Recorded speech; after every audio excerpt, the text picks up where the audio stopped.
So welcome yourself, welcome your experience as it is, as it appears to you.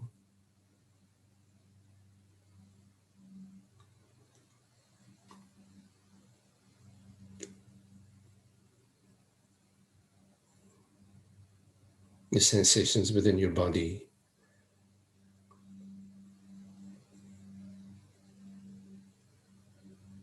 whatever images, thoughts may be appearing to you.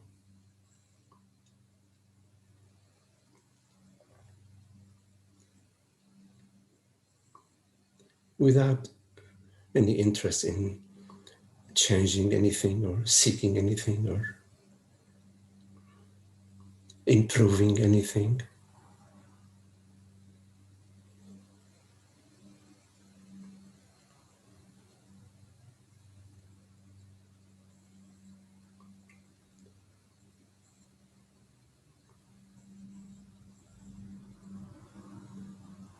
Notice that whatever you perceive, meaning your experience, appears to you like the hearing these words,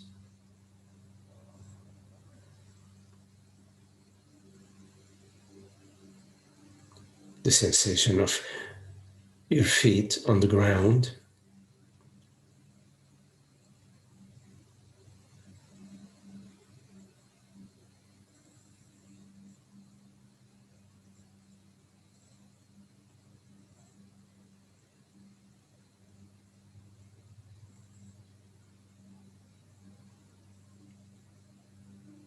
be very clear to yourself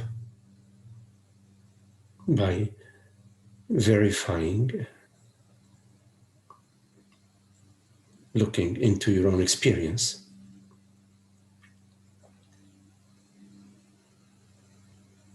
to come to clarity that you are that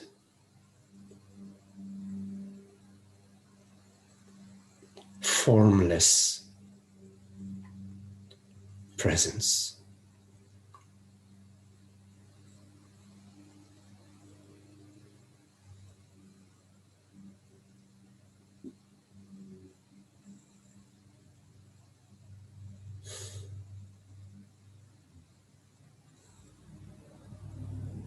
Verify for yourself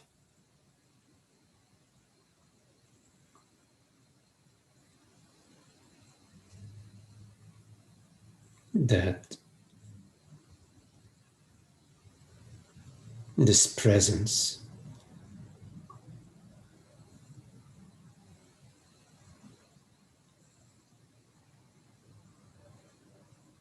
is your direct experience.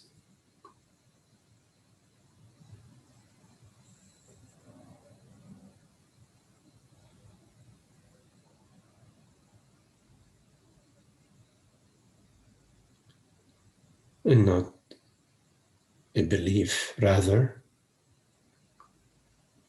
it is your direct experience that I am this presence, and this presence is my real experience.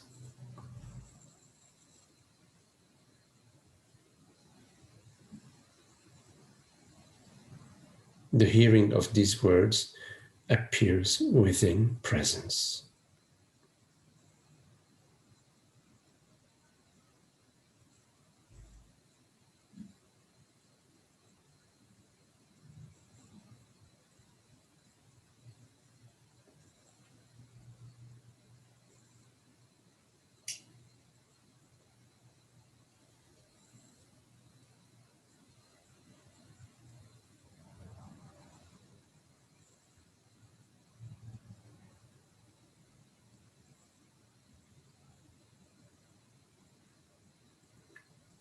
verify that presence is the same presence, whether there is hearing these words or whether there is silence.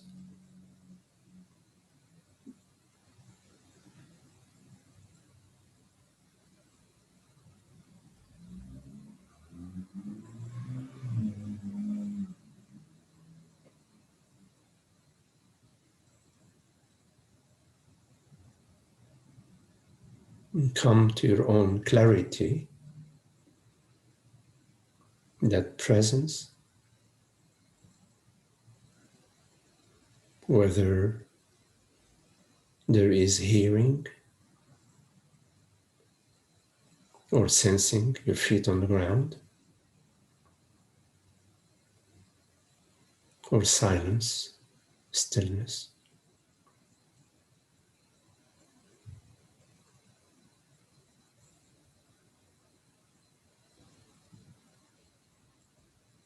is not a different presence.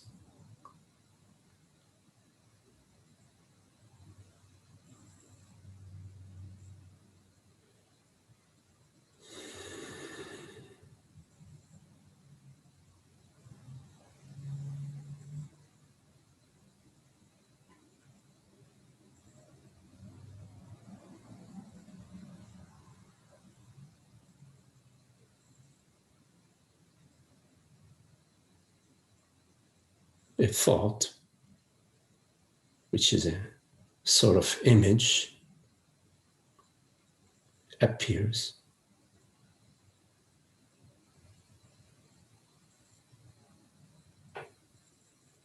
Within this presence.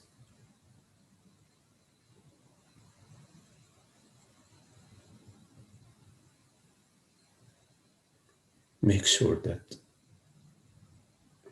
it is indeed your experience. You don't need to believe me. Double check that a thought or an image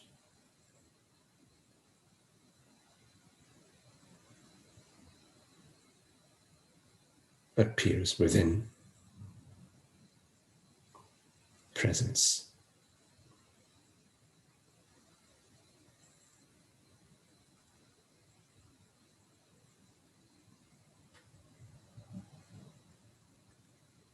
And dissolves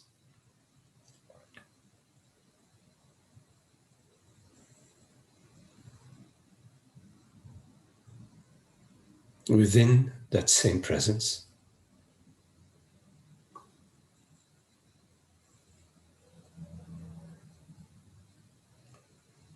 Without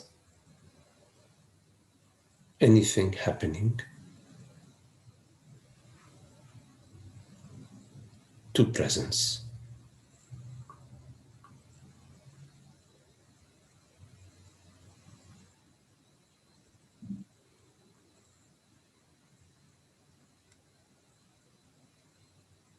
A feeling, a sensation equally arises within presence and dissolves within presence.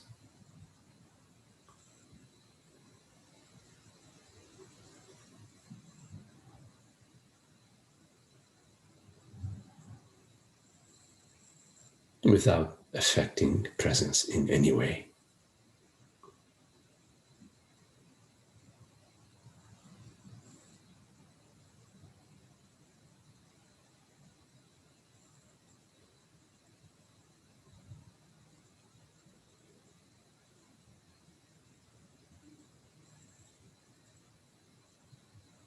Then you can ask yourself, am I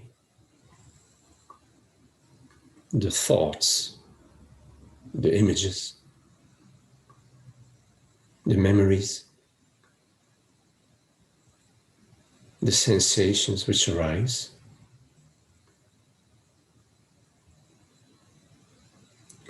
and dissolve.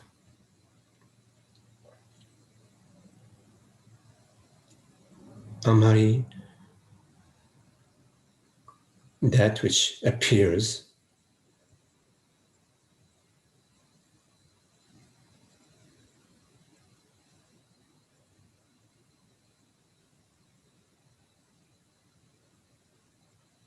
and disappears?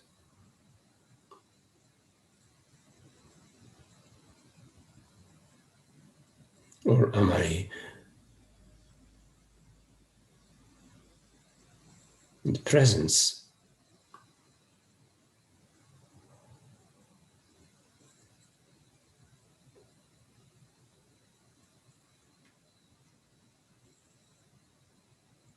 which neither appears nor disappears?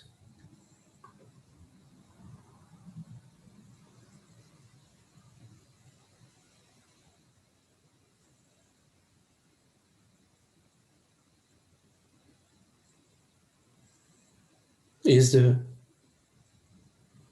love, the peace,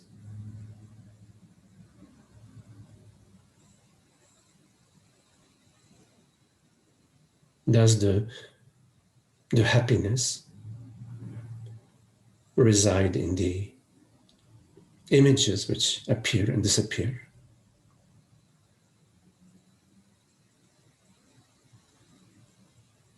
Does happiness reside in the sensations which appear and disappear?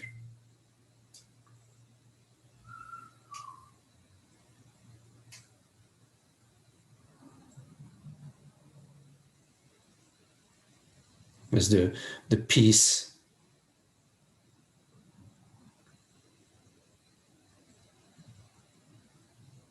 reside in experiences,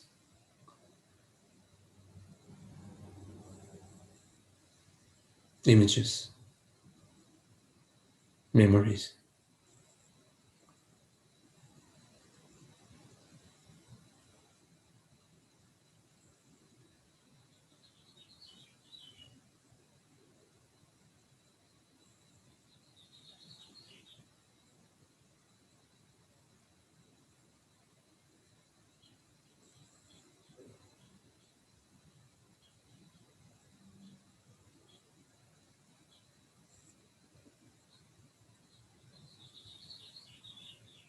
Which are conditioned,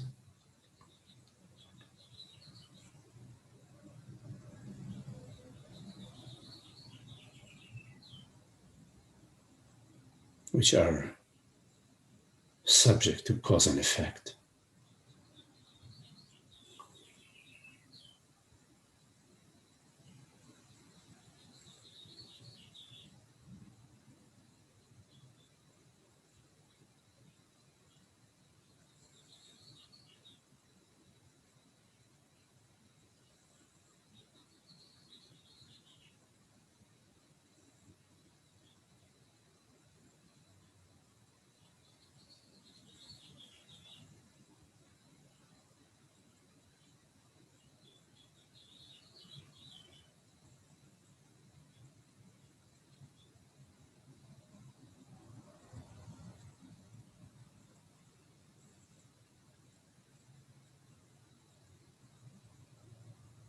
Presence is your reality.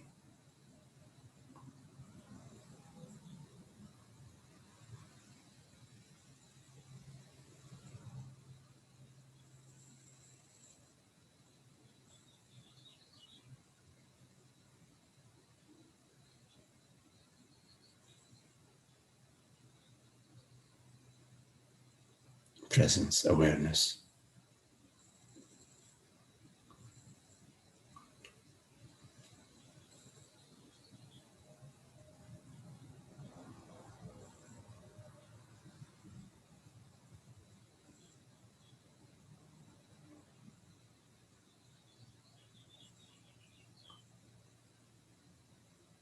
You cannot draw any image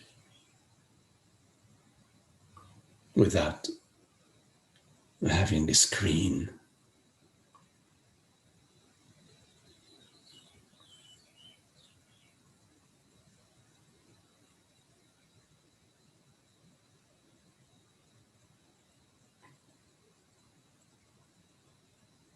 What would be an image without the screen?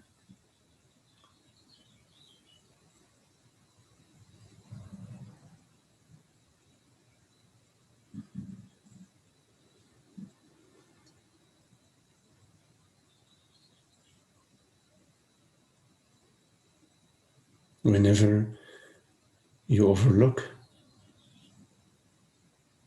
presence awareness, whenever you overlook that which is the reality of your experience, and you mistake yourself to be a woman, a man, a mother, a father, a daughter, a son,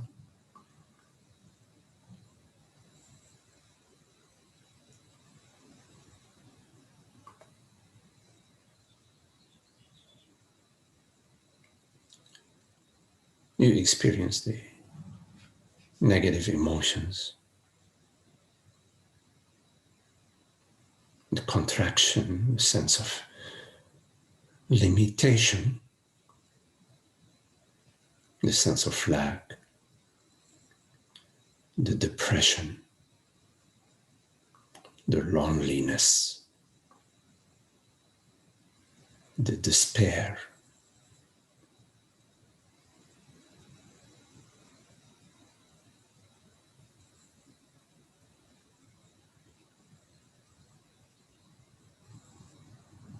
Like when you have water, you fill the sink with water.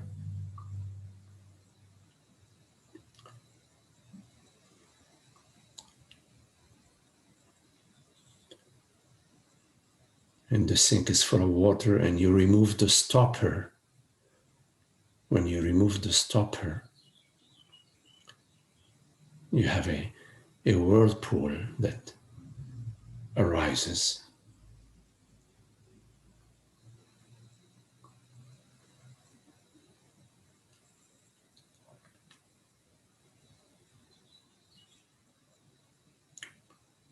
Similarly, whenever you mistake yourself to be a person, a man, a woman, immediately you experience the whirlpool of unhappiness.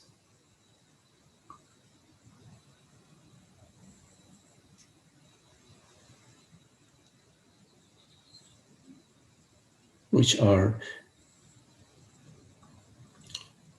turbulent images on the screen.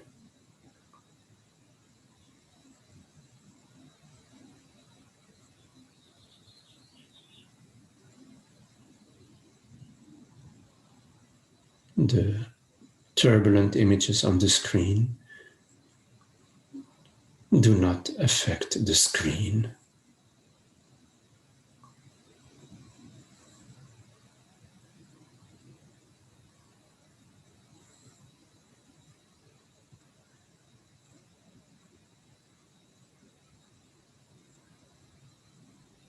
Because there is no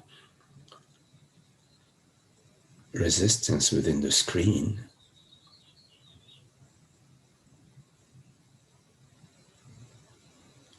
There is no form within the screen. It is formless.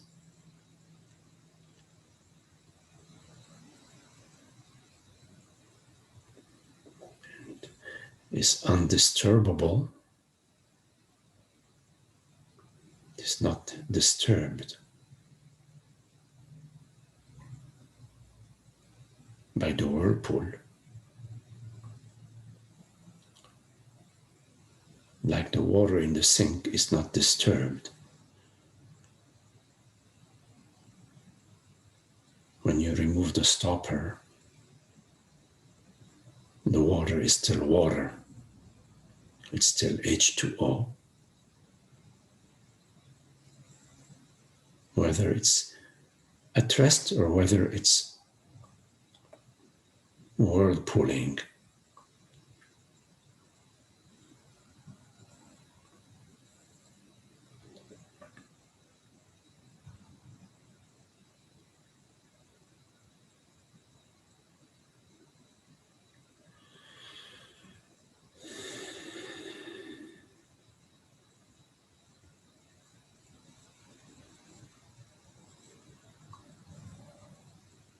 Upon your understanding that the negative emotion, the unhappiness, is the result of the illusion of separation.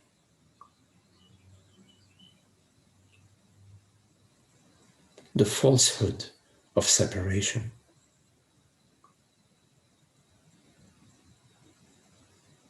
Because consciousness is one.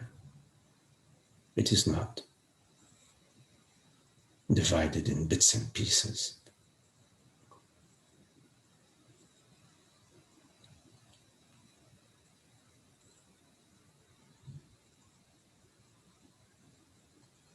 Upon your understanding that consciousness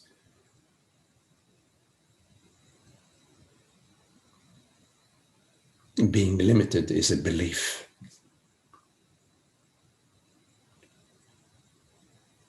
That may have been passed on through history,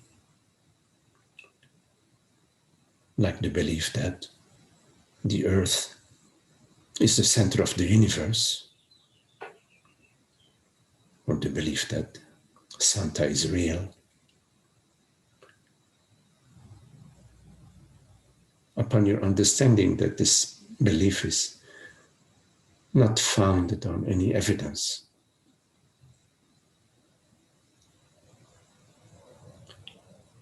then it is up to you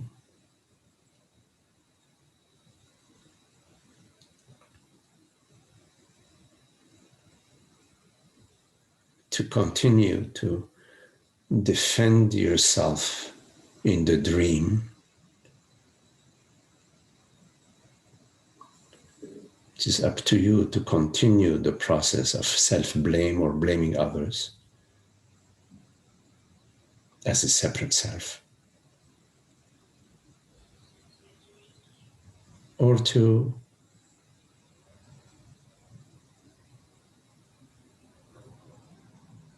contemplate that as presence.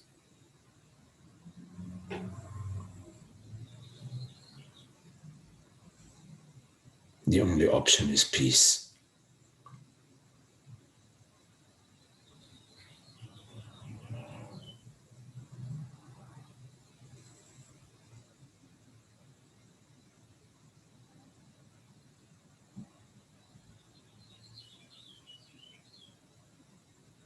It's a good option.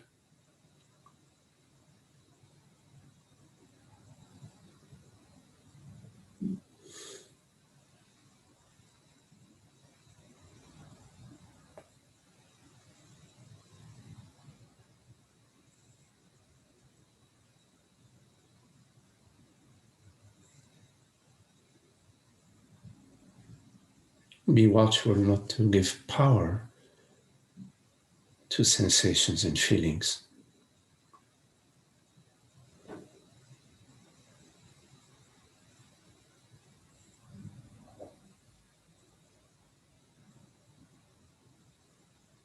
And the storyline, the me storyline, which is an old echo arising from human ignorance.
So if you have any questions, anything that you would like to explore, please make sure to unmute your mic. Yeah, any questions, anything you want to explore.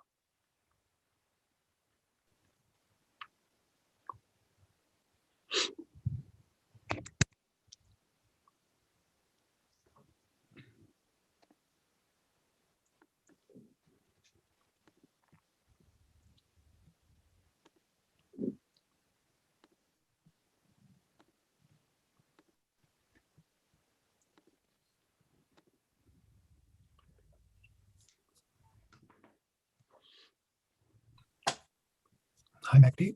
Hello, Holger. So, not really a question. I just observe there's just a heaviness still in my system.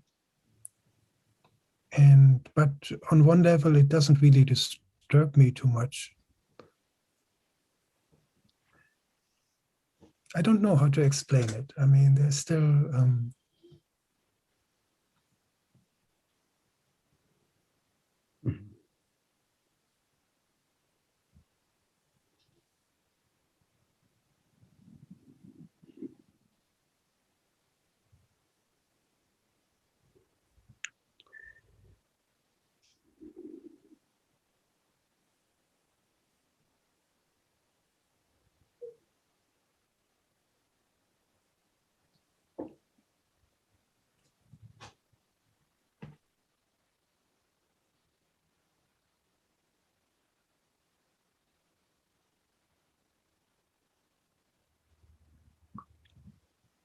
So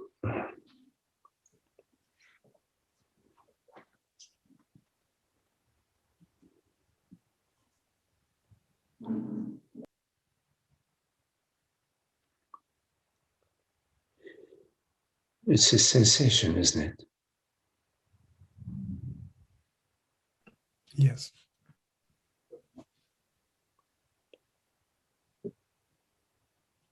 And what if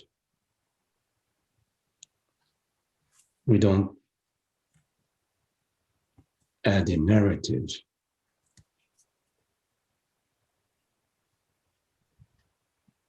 or any interpretation?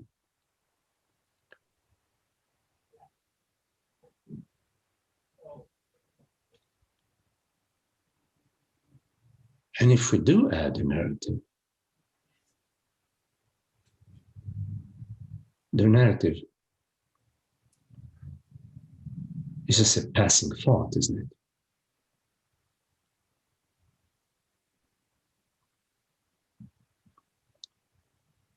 So it could be that this heaviness is a neutral sensation,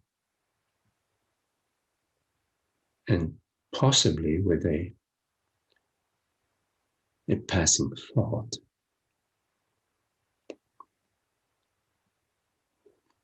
Which may say, I need to do something about it, or I consciousness, because there's only one I, right? There's only one I, one reality, right? So the passing thought may be the script within that passing thought, the print within that passing thought is maybe I gotta do something about this. I being consciousness. But consciousness doesn't do anything, or it does everything. It's not a personal doer. It's not trying to fix its creation.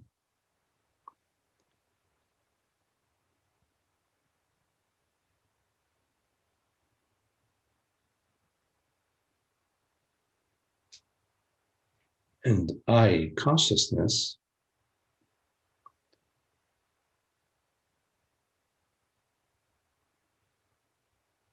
I am the presence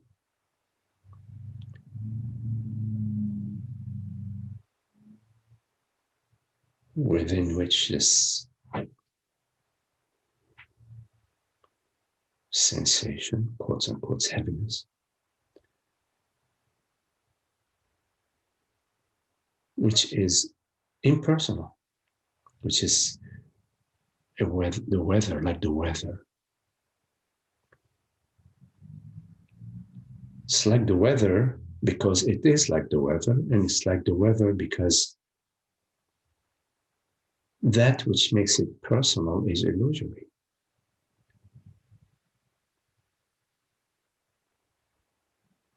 That which turns it into a problem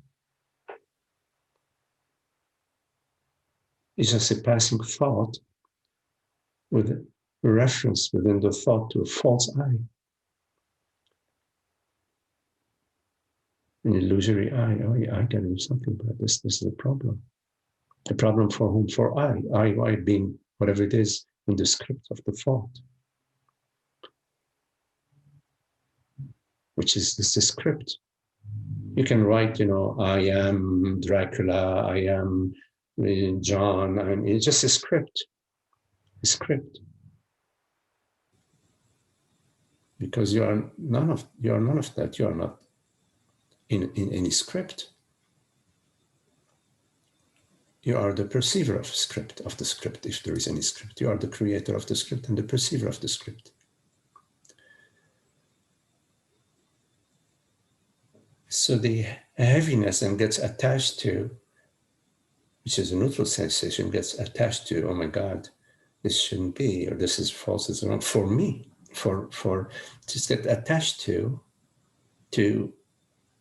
the ghost, the false identity, the false self.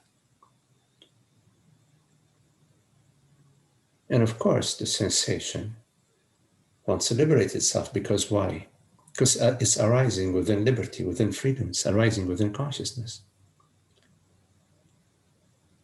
So to keep it as a heaviness, I need to keep slapping that falsehood onto it. We're not, I gotta keep pounding it down, because it wants to, it's its nature to be like cloud. So it's a problem. It's a problem. Well, no, it's not a problem. Well, last week it was better.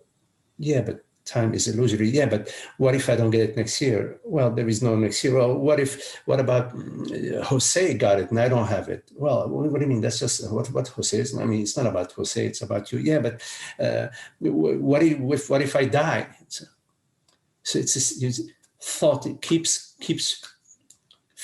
figuring a way to slip into the conversation. You are this false self. You have a problem. What's your problem? The heaviness.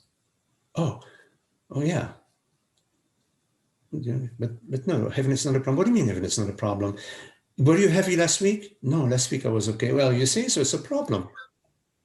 I get it. But last week is gone, and yeah, last week is gone. But heck, you were happy last week, and you now tell me, are you happy? Are you happy? No, I'm not happy. Oh, okay, you see, is that a hypnotic. No, don't wake up. No, don't listen to me. Heaviness, the heaviness.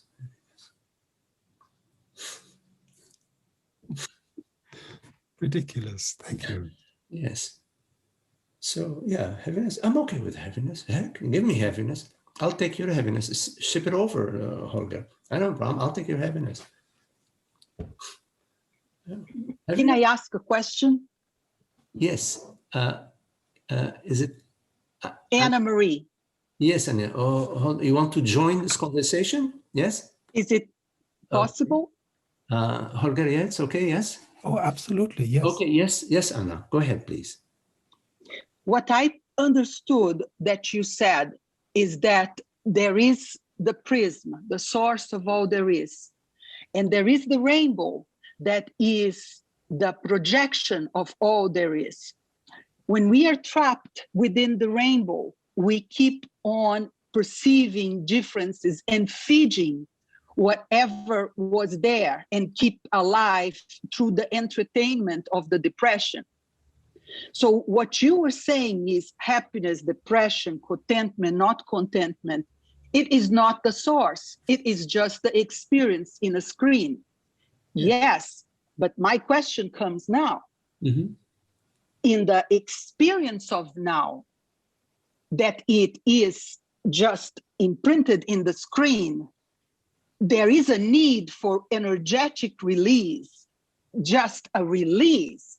When I look at the ducks in the pond and one bump into the other, I don't think, but they scream and they poke, and then it's over because there was nothing there. So what you say is experience the depression and do not just experience detaching yourself back to the prism, or be in the rainbow through the experience without letting the rainbow pick you up as being this or that, and that would cause the release of whatever is there. Yes, in part that's correct, in that the depression or the heaviness, whatever it is what it is. It's happening. Whatever is happening is happening. So there is that. Yeah. But also,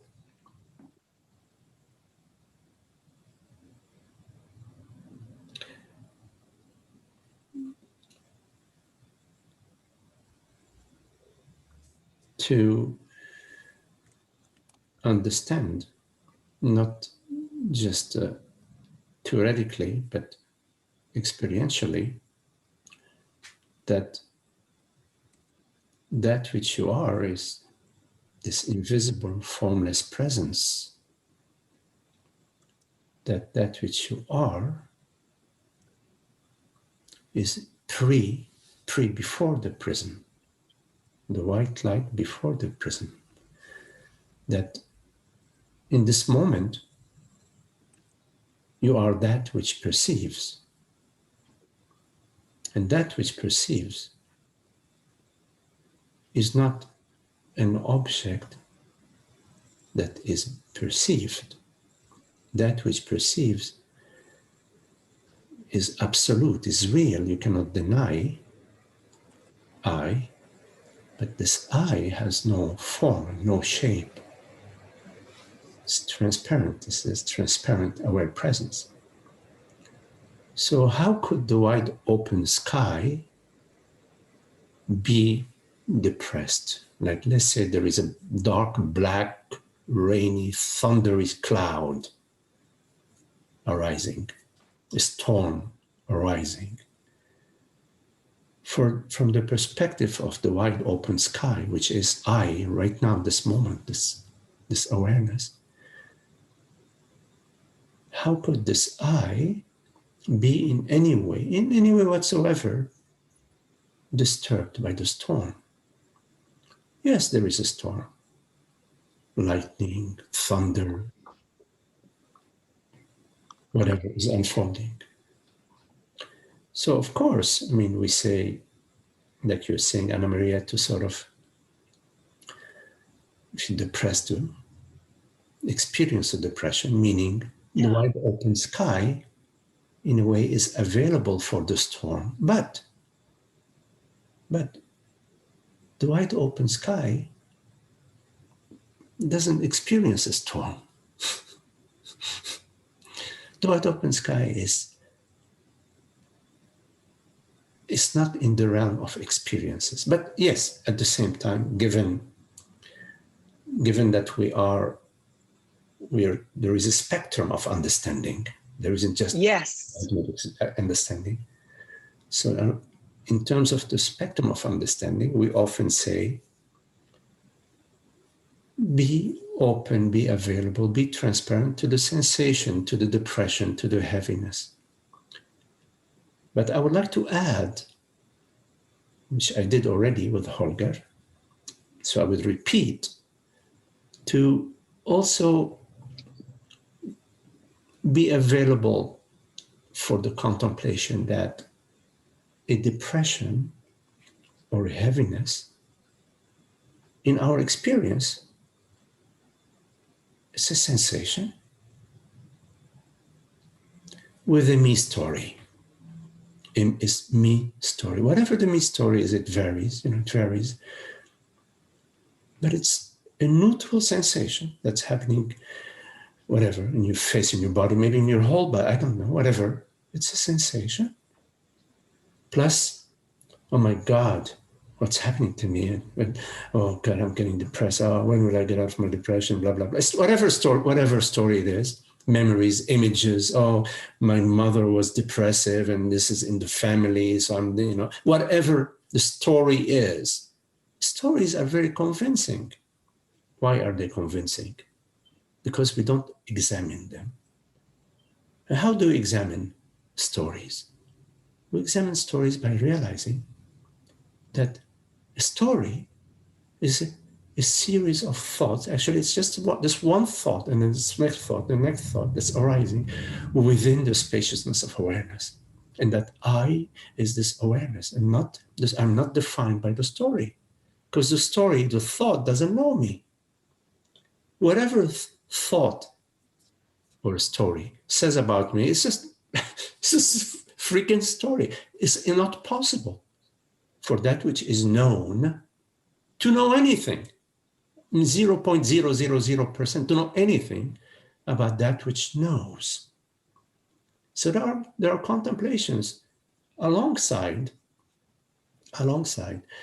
allowing the heaviness, sensing the heaviness, feeling it, being open to it. There are also other means, other pointers, and slowly we get various pointers, and somehow we don't need to remember them.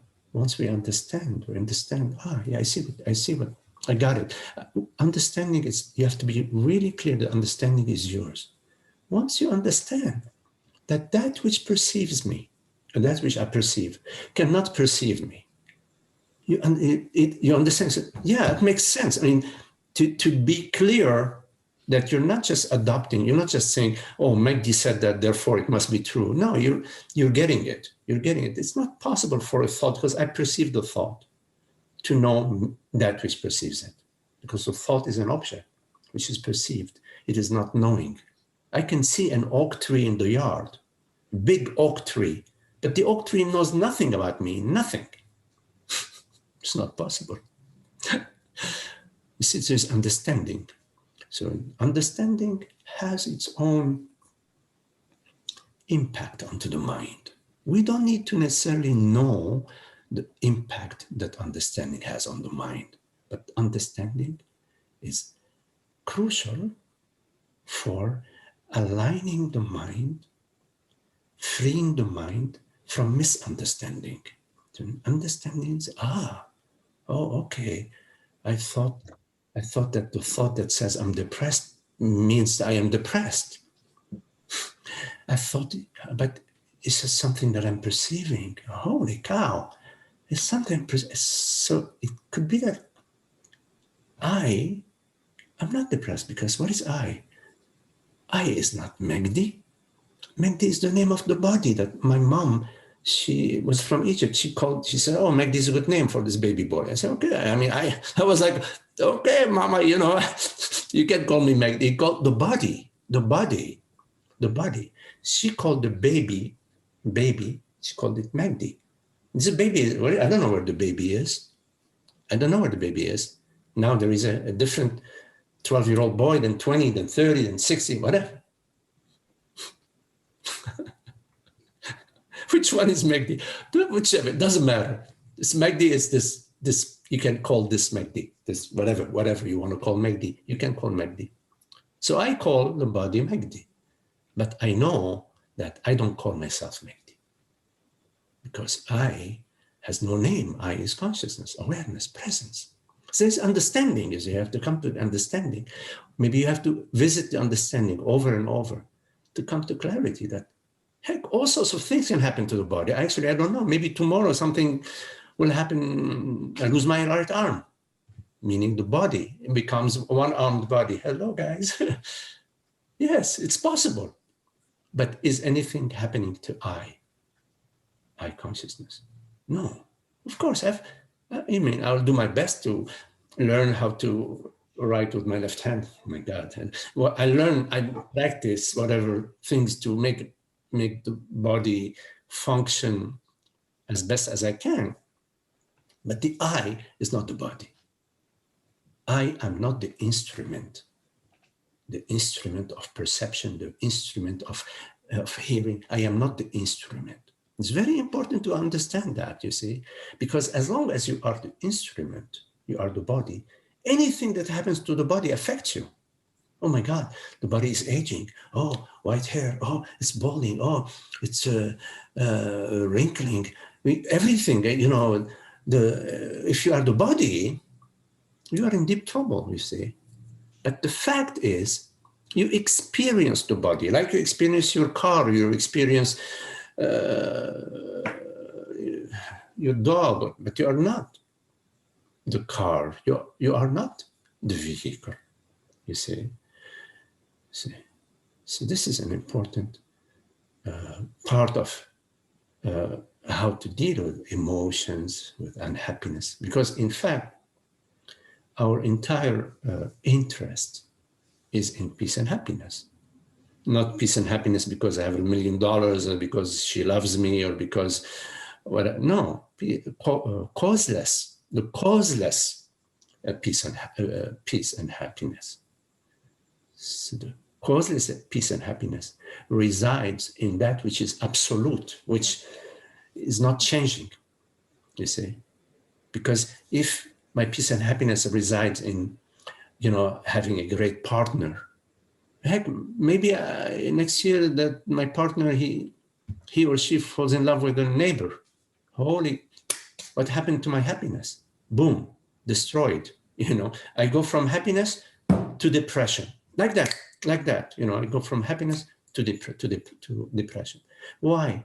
Because I thought that my happiness is dependent on something material, my partner or my money or my health or the body. The body. A lot of people have issues with their body. They want to make sure the body is healthy. They identify. I like to make sure my body is healthy too, but I'm not identified with the body. Why? Because I understood, I have an understanding that the body is a temporary experience. It's not a problem. Temporary vehicle, you see. So there is an understanding that whenever you are identified, and then you are bound to be unhappy. And the identification is false. Why? Because it's not possible for that which is absolute to become relative. It is not possible for God to become a person. No, God is not a person. In the mind, that's a person. The person is a mind impression. God is absolute. Absolute. Reality is absolute. Truth is absolute. So therefore, if we are looking for peace and happiness, we are looking for the causeless peace and happiness.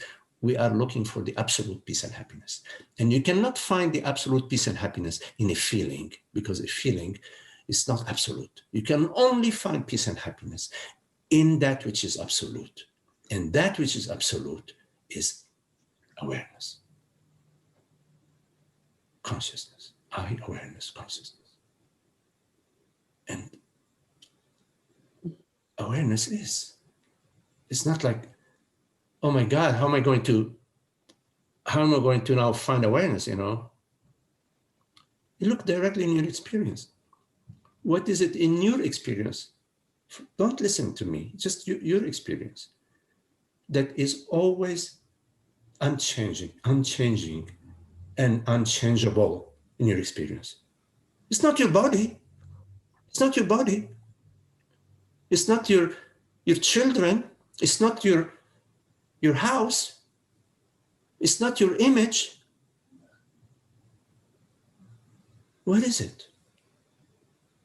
You have to figure it out. You have to find what it is in your experience. It has to be now. It cannot be later or tomorrow. Tomorrow it's going to become real. No, reality has to be real now, right? I mean, it's not real tonight. You see, it has to be real now. So what is it that's real now? Now in your experience, absolute now in your experience. Consciousness.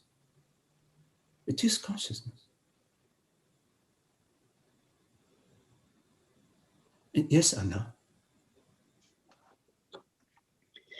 For sure, the absolute is the only truth. And all of these are these images. And for sure, the more I practice the presence, like you say, the more I realize that I am not the object. And because of that, I don't invest in any narrative, in any story, in the object. But the question is, unfortunately, in the past, I have invested, for instance, so much into depression that now that black cloud, it's here and there and everywhere, it's not. But in the practical experience, what I heard you telling me is that by practicing awareness and not dismissing what it is, because I invested so much in depression that the impression made home here beside me. So I do not throw the depression in the garbage because I can do nothing, but I witness it bringing the wisdom expressed now through Magji. And what you are saying is not by me to run away and go into my mind and know that everything is consciousness, because that is fact and it's true. But that truth, together with my being present and not being anymore feeding the narrative and sucked into whatever was created, because it is not of true, will eventually. Is that what I heard you say? Yes, in a way, a couple of things, Anna and Maria. First, we all have a past. And it's also a fact that the past is 100% gone. And it's also, for most of us, although the past is 100% gone,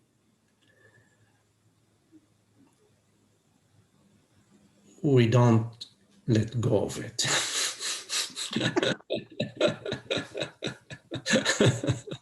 True. Okay, so because we don't let go of it, and it's understandable that for us not to let go of the past, because we feel it's important to solve some issues in the past. And because we feel there are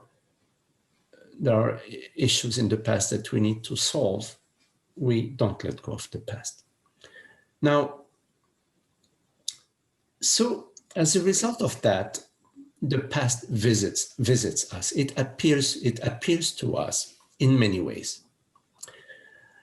And when it appears to us as this current present experience, this current experience in now. When it's saying, it's referring the past. Although it is referring the past, in fact, it is a current, 100% fresh experience. Yeah. So the question is, when we are experiencing a fresh experience, this moment, which we can call the past, it doesn't matter what we call it, it's a fresh experience in this moment. How do we relate with this experience? So a certain sensation, a certain feeling, a certain thought arises that about some past abuse or some past mistakes I've made. It can appear. This thought can appear, something I did 10 years ago. And that thought is appearing in this moment. It is a fresh thought, fresh experience. And it has with it a certain sensation, a certain feeling that it brings along. Now, the sensations and the thought, because they're appearing in this moment of presence, in this moment, they are not occurring in time. They're occurring in presence. Presence is not in time. Presence is now and now and now and now. It keeps, it's like a movie. It keeps changing the frame. So because it is appearing in presence, meaning not in time, it cannot be a story. A story needs time. So in this moment, whatever we're experiencing it not as a story. The only thing that is not a story is consciousness.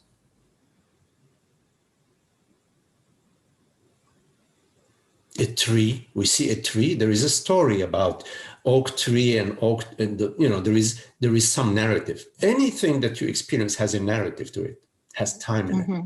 But the only thing that has no narrative and no time in it is consciousness. So therefore, the past and all the past trauma and all the past feelings and all the past mistakes that we've made, that we're experiencing now, in this moment, we're experiencing something from the past. In fact, the reality of our experience of the past is this moment of consciousness. And in and as consciousness, there are no problems. It's all settled, it's all solved. This is why it is said sometimes in some of the scriptures that we are viewing the past. In fact, there is no past. We're just viewing the past, which is already done, already completed. We're just viewing it. In this moment, we're viewing the past. Why? Because it's gone. This moment we just perceived, me and you right now, is gone. We're viewing the past. Because in consciousness, there is no time. There is no time. So because in consciousness, there is no time. And because consciousness is real, we're not talking about some theory called consciousness, because consciousness is real and there is no time, therefore there are no issues. And if there are no issues, then there are no issues to solve, no problems to solve. So the whole narrative about solving a problem is a false narrative. It is a false narrative. Why? Because the reality of consciousness is ignored. In the reality of consciousness, there is no time, and therefore there cannot be any issue to resolve. So therefore, we are free from the past. This is why Krishnamurti wrote a book, he titled it, Freedom from the Past. Freedom from the past. Freedom from the past. You are not, thanks to your wonderful expression, I got that. But in the moment of now, without narrative, without thinking, by what you say, the experience of depression cannot be there?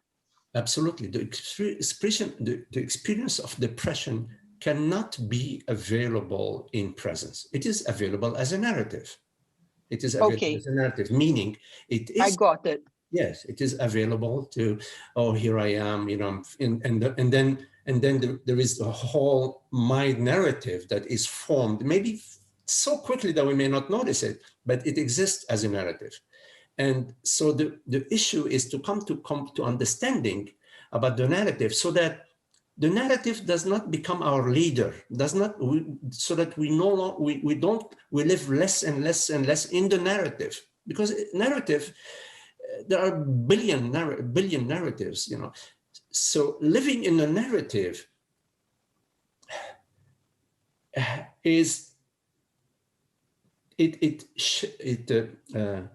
sets a veil onto presence.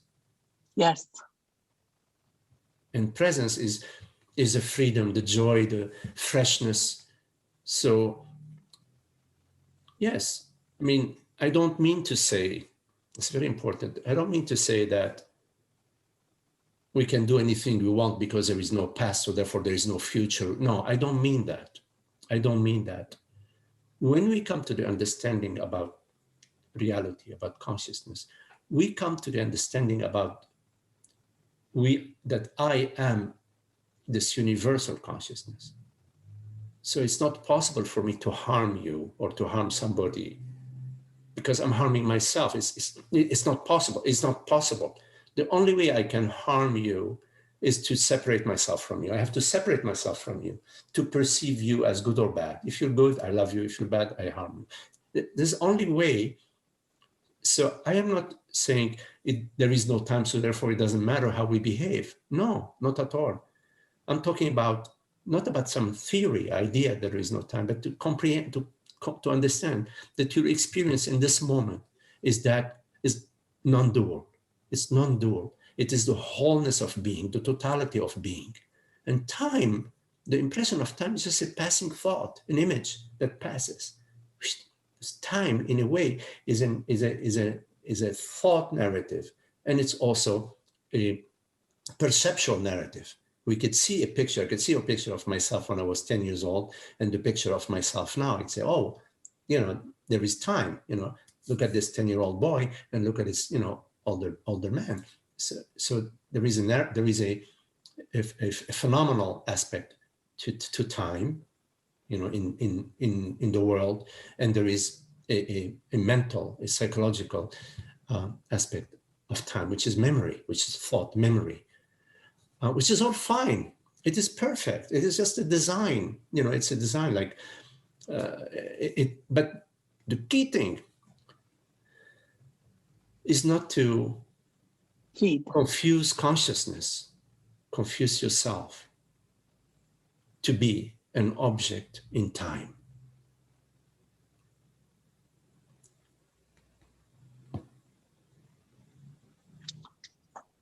Thank you. Okay. Yes. Thank you.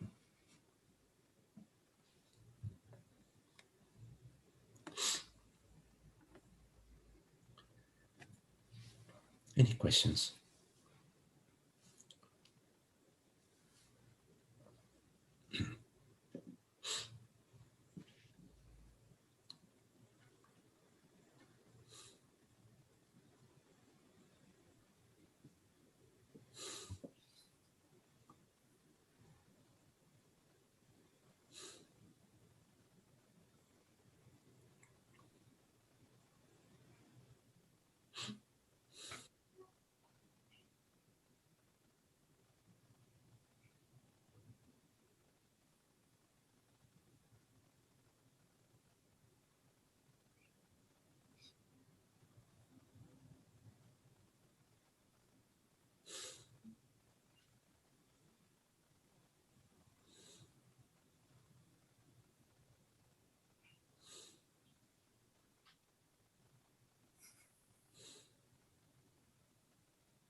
Hello, Magdi. Hello, John. Hi. What did I want to say? I guess, I'm listening to you, and I really like the, I really like the, the hypnotism. That works really well with me. But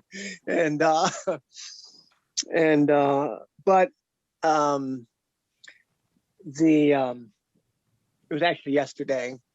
I would say it was more like something happened, and I started to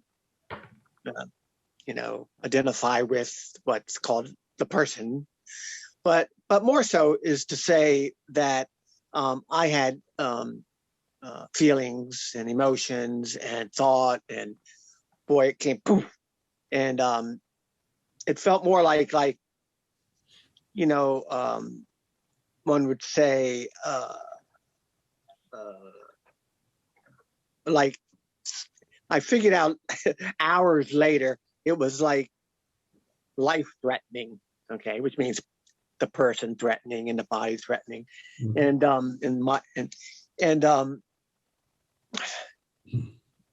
And I could only see some of that after I immediately went to satsang and old clips and stuff like that, because it was so strong for me that the mind was going. And I guess what I want to say in all of this is, you were just sharing stuff, and I went, that's a lot, that, I mean, I understood certain stuff and like that and all that kind of stuff. And I even have an experience from yesterday, but I went, that's a lot. I'll never remember it all, and, but also I realized that,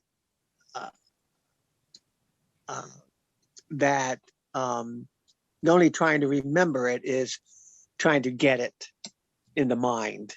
And it's not the true understanding. It's a remembering, trying to remember some kind of concept or formula, and then trying to go there and all that kind of stuff. So anyway, I'm gonna try to say this without getting it too out there and not understandable. Yeah. But but I also remember, I also had thoughts that came up and said, that's what, I mean, this is what happens for me, is what you've said in satsang and what I've heard when other people are sharing and so forth and so on, all these things, those thoughts do come up, even during the time of what I thought the whole body was so very, very tight. And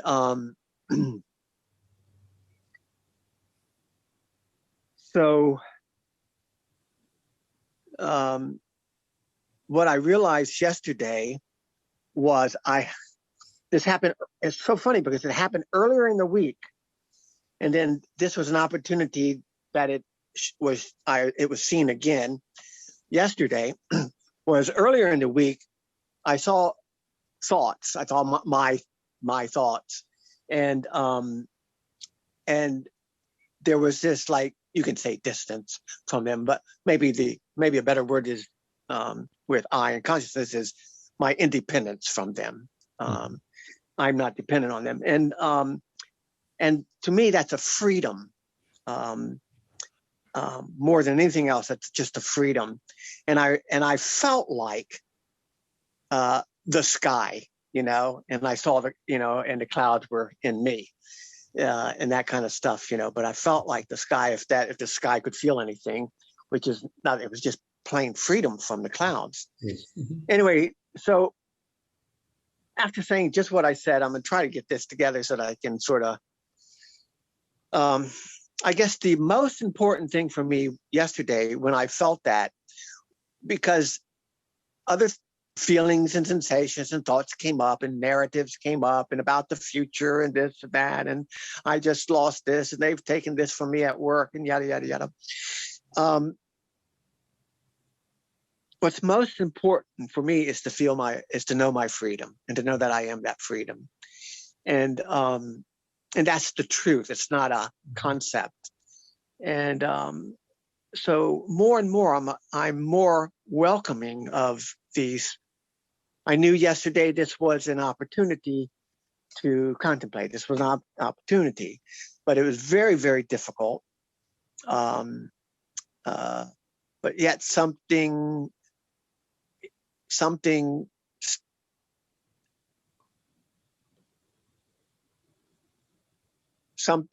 happened where I just knew that's my only direction to go. Mm-hmm. Yes. Yes. So that's it. So that's all. I just wanted to share that. Sometimes the mind wants to catch everything and grasp everything and do all that other kind of stuff and get out of this or get out. But Yes. the more I experience truly who I am, the more that I think that it's present in some, or at least I think that it's present, or who knows, whatever. I don't know what I'm saying there, but I got you. maybe you can talk. John, I mean, we are this freedom. We are. It's not that we become free, you know. It's not possible to become free. You just when the false drops off, when we see through the falsehood of being limited, of being dependent on a job, on a situation, on people liking us, on people loving us, when we see the falsehood of that, then it's the false stops operating, and at some point in the absence of the false, we realize that, oh, we are free. We are this freedom, you see. Now there are, you know, various aspects for every one of us that keep us in the impression that our happiness depends on something. It depends on every one of us, our conditioning, the way we perceive ourselves and others, that our happiness depends on the job, on the money, on people, on fill in the blanks, you see. And yes, that's true. That's true if we make it true. If we're living under this model, if we're living under the model that, you know, I'm somebody and therefore I'm dependent, you know.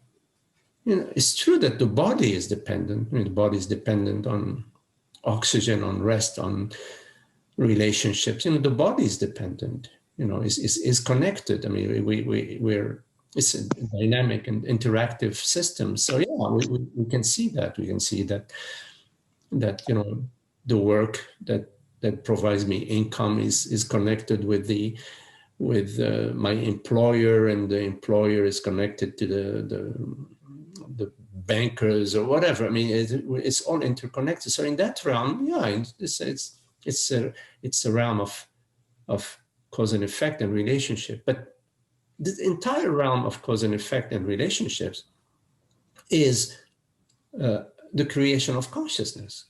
Because what would be a job if we're not conscious? In the absence of consciousness, what is anything? Nothing. There's nothing we can talk of. We wouldn't even be here having this conversation if it isn't consciousness. Consciousness is having this conversation. So the fact that, you know, all conditions, all relationships, all causalities, money, relationships, health, etc., are the creation of consciousness. Why not? I mean, we know, it's like we go to the casino and we already know the winning number is 36 red. I mean, why don't we put all our chips on 36 red? Because we know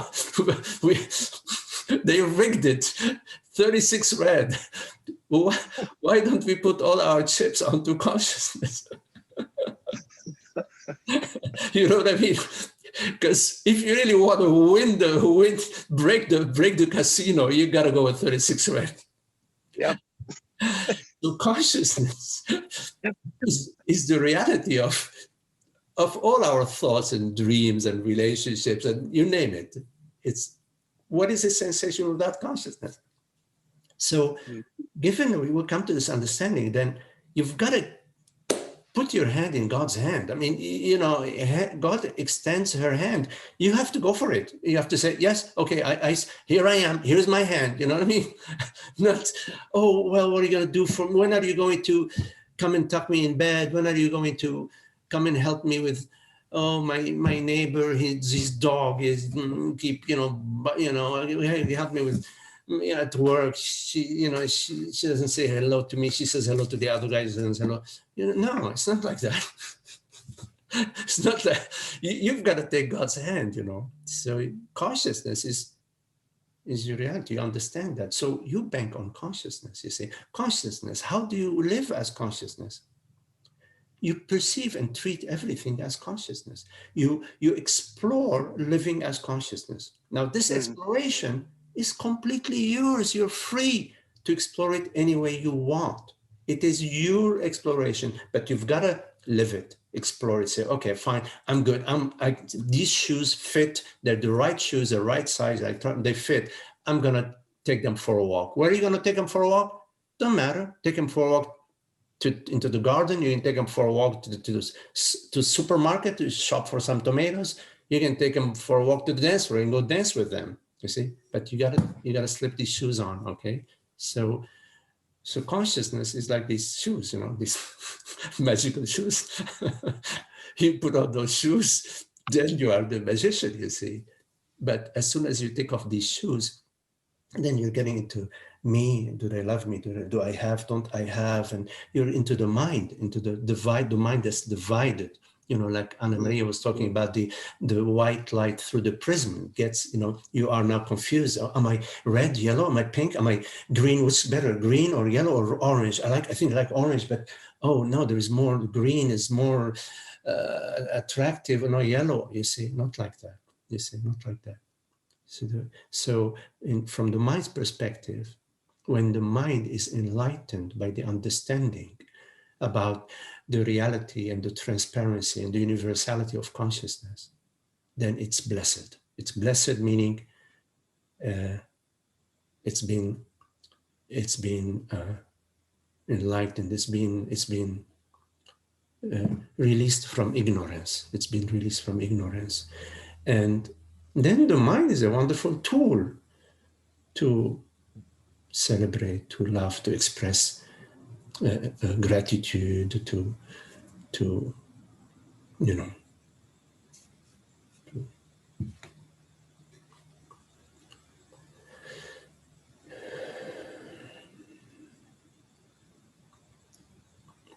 Yes, Anna, you are muted, Anna. You need to unmute yourself, I think.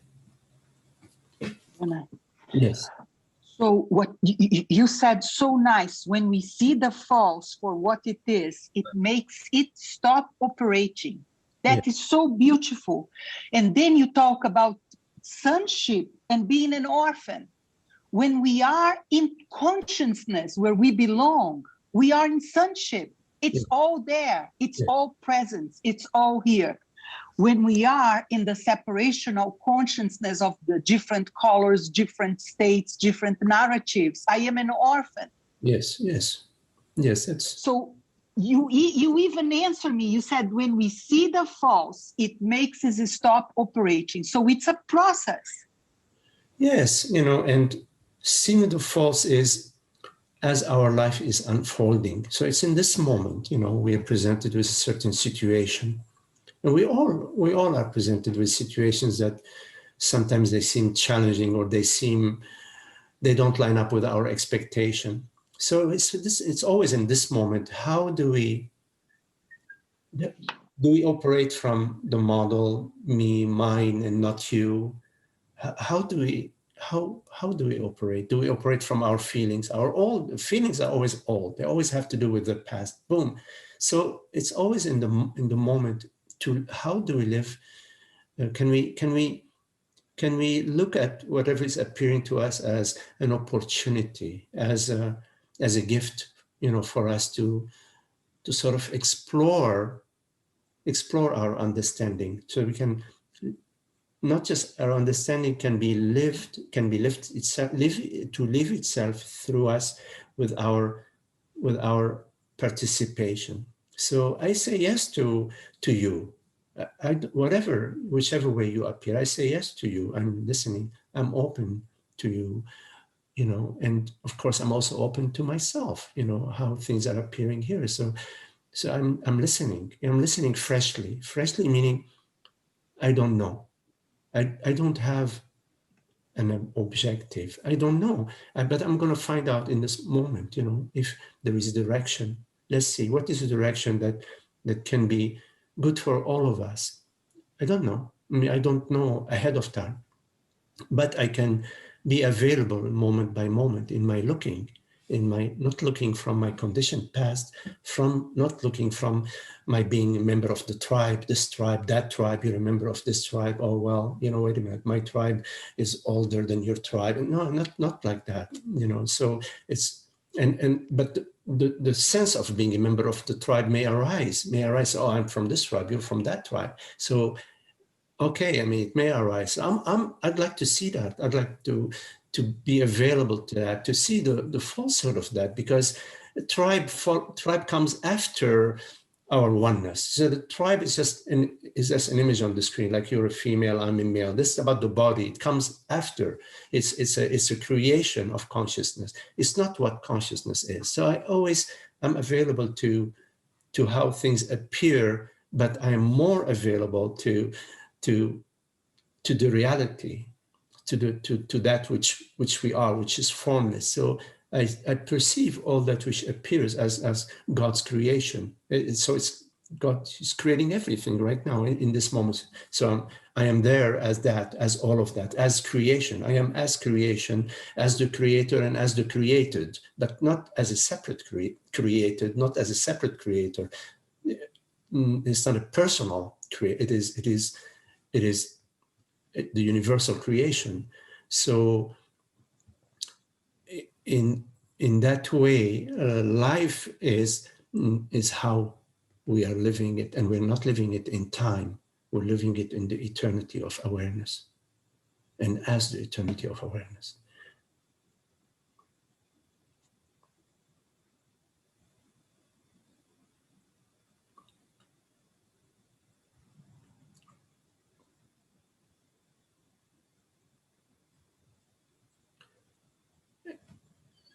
And you know,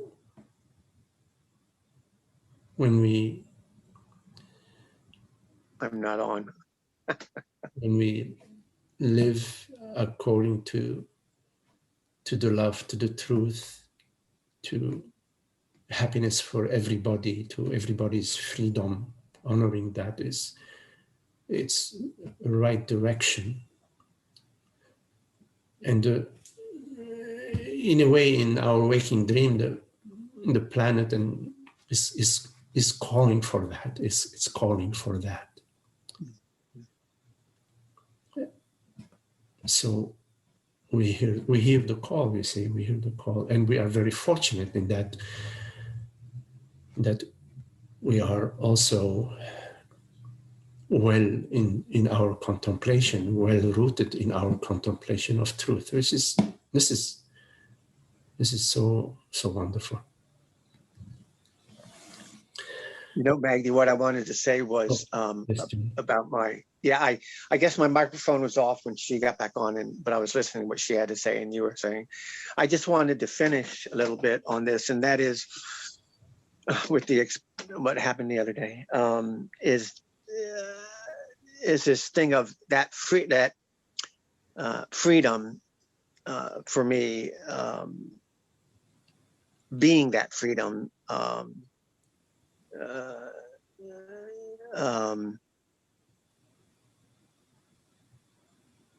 You know, it's not even about, wow, I can, you know, it's not identifying with a me that says, now I'm free and I can do this and I can do, you know, and all that kind of stuff, or I can now pass troubled times, or I can, you know, beat this and beat that and not have emotions. One of the things that it does do is it frees me to actually allow things to be as they are. I always notice that I have that taste of freedom, and it may be for a little bit of time, or maybe for a long bit of time, and time, you know,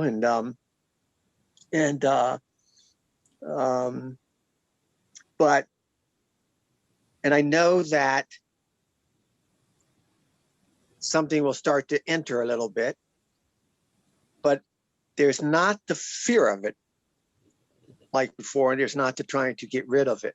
Mm-hmm. And so for me, I think what used to be for me was, and not saying I can't do it again, but what used to be for me was like I want that freedom because I need to get somewhere and be that freedom, and then I won't have pain, you know, and so forth and so on. And now it's just the joy of, I don't know how to say it, but it's just a joy of, I can't say I'm drinking, but the joy of being bathed in that freedom, you know, is just has its own expression. And then, as you say, then I may express it outwardly, but that's, you know, I don't see myself doing that all the time, but, you know, I do understand that. So thank you. I appreciate that. Okay. Thank you for sharing, John. Okay. Well, thank you all. Very lovely to be with you for this wonderful opportunity, Holger and Anna Maria. Nice to meet you, Anna Maria. And John. Hello, Karen. And Grace, and Frank. Hi, Frank. How is your mom? I hope your mom is doing a little bit better. Yes. Okay. Good. Holly. Hello, Holly. Nishkala. Hey, Nishkala. Shiva. Salut, Shiva. And Kelly. Thank you all. Thank you, Magdi. Maggie, as usual. Thank you, Magdi. Thank you, Magdi. Oh, Kelly. Oh, hello, Kelly. Thank you, Magdi. Namaste all.